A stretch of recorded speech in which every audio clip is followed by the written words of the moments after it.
চাইলে প্রাকৃতিক বাতাসের সাথে ঘর থেকে খাবার রান্না করে নিয়ে এসে বসে বসে খাওয়া যাবে।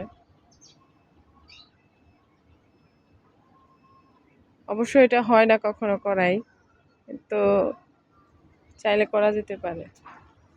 আর এখন যেহেতু প্রতিনিয়ত বৃষ্টি হচ্ছে, যার কারণে ছাদটা তেমন পরিষ্কার করতে পারতেছি না।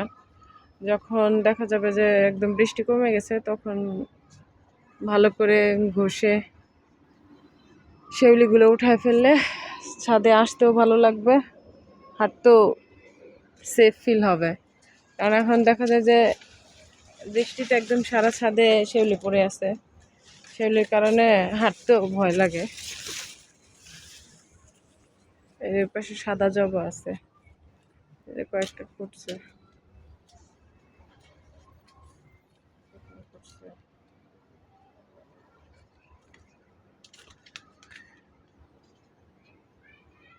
ফোটার অপেক্ষা আর কি।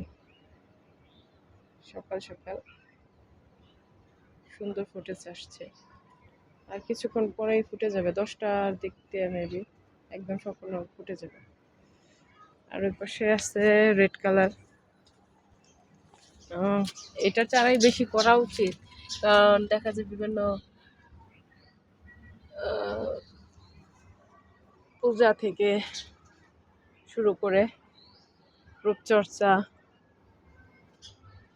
ক্ষেত্রে দেখা যায় যে এই ফুলটাই বেশি দেখায়, রেড কালারটা।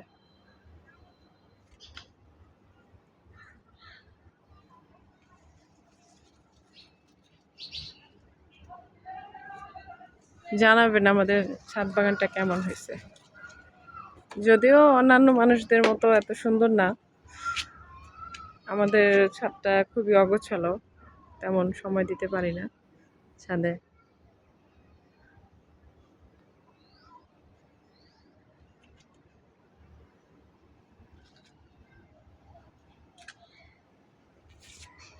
বাড়ির সামনের দিক দিয়ে কাঁঠাল গাছ,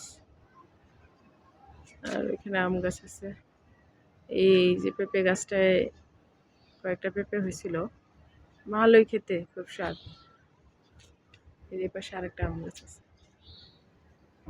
খুব কষ্ট হবে এই বাড়িটা ছেড়ে দিতে।